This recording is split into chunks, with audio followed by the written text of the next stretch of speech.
Hey, Tim Higgins here, Secretary for District 25, and I just delivered the Getting Techie, How We're Flipping PD session here at ICE 2017. And I just wanted to put together this little recap video to kind of get all the ideas all in one place.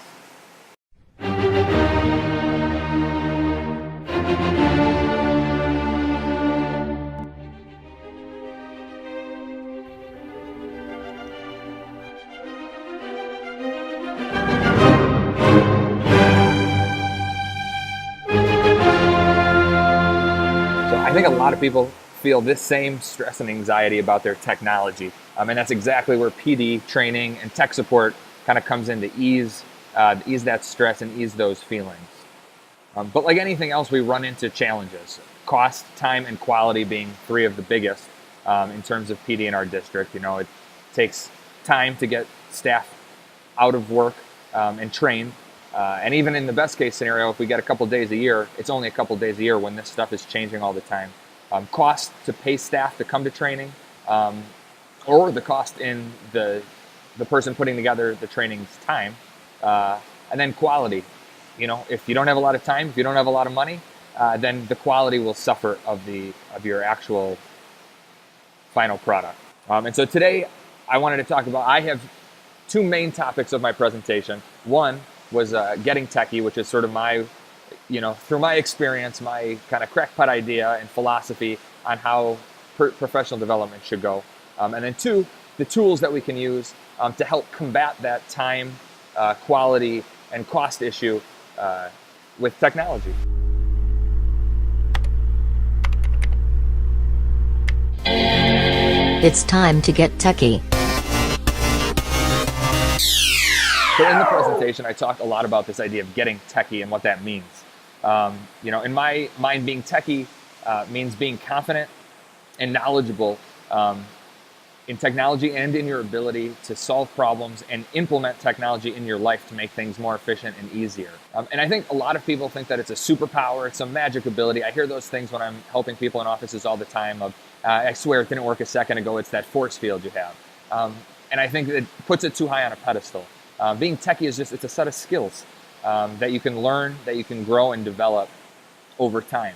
And so as somebody who people see as techie, I feel like it's our responsibility to sort of help elevate those people in their confidence levels, in their knowledge levels, and in those other problem-solving skills that it takes to sort of make their own way through technology instead of having to depend on other people.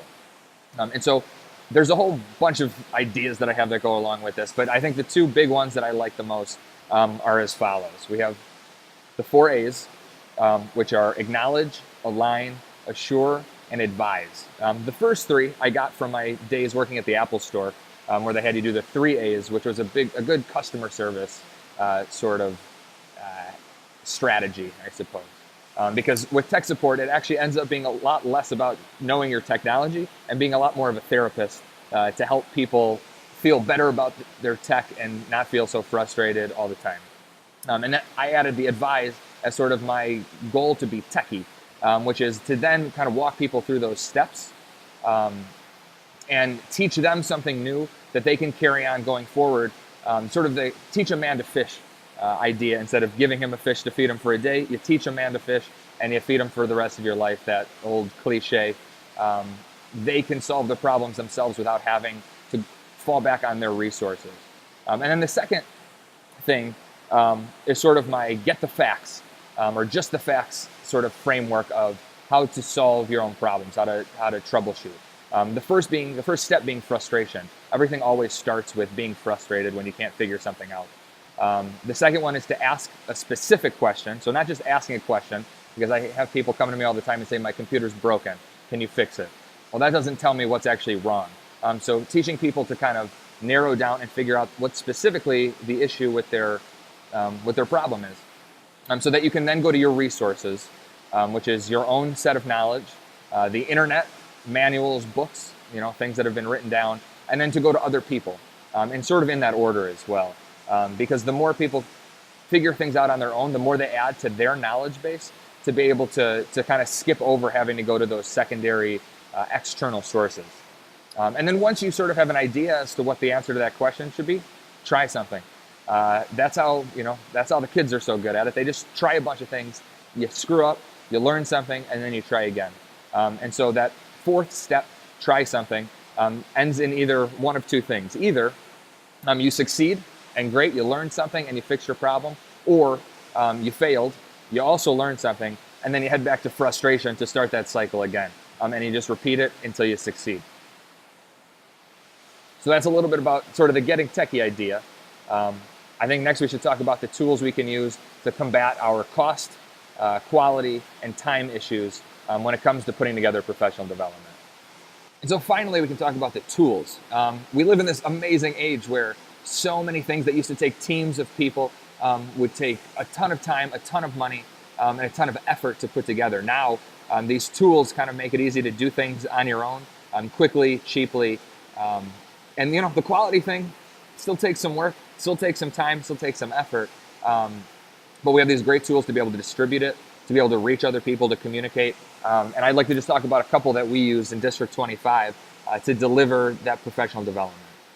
The first being our Taste of Tech is our newsletter. I started it this year. The goal is to just do it 3 times a year. We've already released a fall and a winter edition. The spring edition will be coming up. And I use a program called Adobe InDesign to put it together. I only use InDesign, which is sort of a professional grade piece of software for putting together magazine and print layouts. I just use it because I wanted to learn how to use InDesign. So it's kind of my stumbling through it to learn. But you can use Word, you can use Pages, you can use Google Docs. And actually, if you click down here on the bottom of the page, I want to show you a little tutorial on how you can make a cool interactive newsletter with Google Docs. And so the reason for this newsletter is doing the heavy lifting for the people who aren't immersed in the technology culture, in the technology world. I like to sort of show people cool things, cool articles, cool programs and podcasts, things that they might not know about that could be pretty useful to hopefully make them interested a little bit more in tech. Because that's kind of one of the pieces of Getting Techie is being interested, finding an interest in the subject matter. Anything's so much easier when you can be interested in it. And so the Getting Techie newsletter hopefully tries to connect those dots between the layperson and the tech world. A couple other things that I have talked about on there would be Note to Self, which is an awesome podcast from WNYC. They just recently did an amazing one on online privacy, so I advise to click right here and check out that podcast, Note to Self, and the Privacy Paradox. Short form video is another great way of reaching a wider audience. So typically somebody would come to you with a problem. You one-on-one sit down, show them through kind of what the steps are to get past it or fix that problem and how to prevent it in the future. But then it just goes to one person, which with video, we can record that experience and then put it out in the world for other people who might find it useful to access and to find value in. And so a couple different ways. One would be QuickTime, which is what I'm using to record this right now. So click right here to use Apple's QuickTime player. And sometimes you need a little bit more substance to your professional development. And so we do this long-form video show called 25 with Tech 25, which lets us live stream through OBS, which is Open Broadcaster Software, and YouTube, sort of a weekly show, I guess. It's a loose show. We come up with a theme for the week, such as, browsing the internet. And then we just, for 25 minutes, we just run through all sorts of different tips, tricks, pieces of information, tutorials, demos on the different things that fit inside that theme. And then people can watch it, they can fast forward, they can go back, they can click links to external information. And it's sort of just an attempt at a fun, engaging, more long-form meeting without having to get 50 people in a room together. We can just put out this video and hopefully that many people will see it, but on their own time, which I think motivates people to look at that stuff a little bit more. And then finally, we can't get around the personal touch. We're at a tech conference, we're talking about all these tools to be able to communicate long distance and work remotely and do all these things. But at the end of the day, getting in a room with people and conversing and talking and sharing ideas is, above and beyond valuable. Um, so we also offer something called the training ground. And the training ground is just basically time that either individuals or small groups can sign up with any of us over at the tech department to learn. You can talk about a specific topic that they'd like to talk about. They can come in and just say, I want to learn something new, and we can teach them something new. And we also don't limit it to just school-based technology questions. If somebody doesn't know how to set up something on their iPhone, we'll walk them through that too, because it's important to get people in, to be that resource for people to come to ask questions and to learn. And if figuring out how to use Skype on their iPhone to talk to their kids or grandkids across the country, if that gets them interested, then that's amazing. And hopefully that they'll come back and be a second time, third time, and many time after regular of questioning and learning about technology. So to sign up for the training ground, I use Google Forms and a really awesome add-on called Form Publisher. So we can click somewhere on the page and get a little tutorial on both Google Forms and and Forms Publisher. And then, of course, it's all of this technology. It's about rolling with it. It's always changing. You're never going to go from not knowing it to knowing it and then you're done. It's always a constant struggle. It's a constant turnover.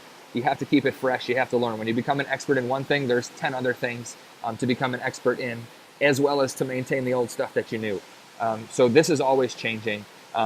By no means has anything I talked about today like a set in stone absolute rule. It's the things that I've come across and the things that I've tried that seem to work and that I enjoy and other people do as well.